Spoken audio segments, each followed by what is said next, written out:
welcome to your reading for the month of September 2020. But before we begin, let me just quickly pull out a card from my Angel Oracle deck.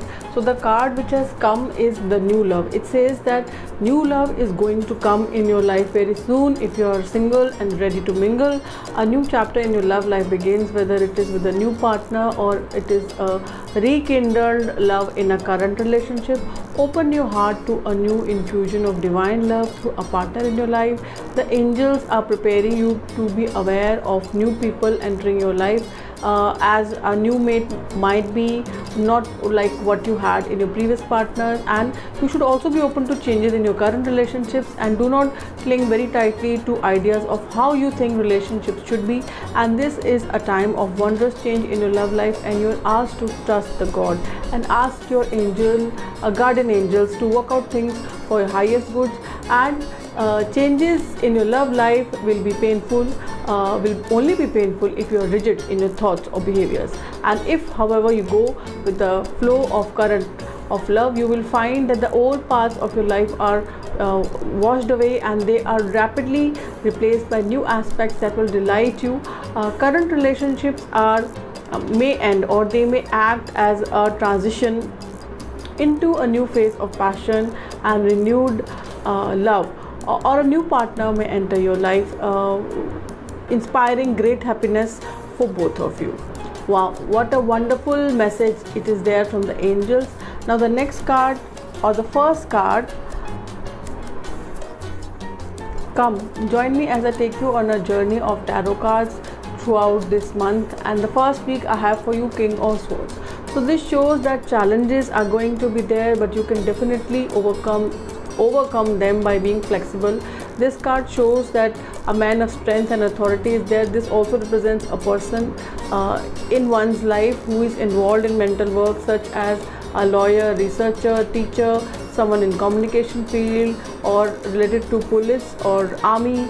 He is a good counselor with acute mental dexterity. If such a person is not there, then this card represents a situation wherein mental skills are called to play, as swords represent thoughts. So big challenges that you have been facing are on their way out.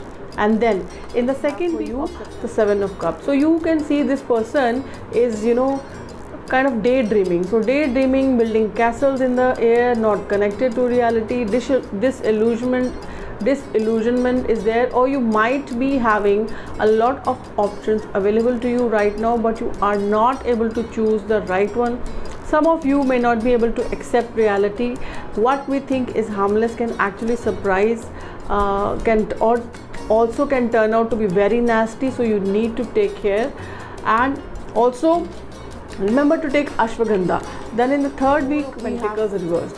So you are maybe trying to force something to happen prematurely, or you are holding on too tightly to your current circumstances. Perhaps you're fighting with someone over money, like in a divorce. So the universe is saying that let it go and trust that universe is going to give you your fair share. Then the fourth week, we have for you the King of Pentacles reverse. So this shows that you need to be grounded, and you should not expect everything to be okay, and be very, very careful of any document that you sign. Do remember that you have to absolutely read the fine print while signing up bigger deals, and be aware of unfair competition and shady deals. Then the Fool card. This says that the time for independent action might not be right.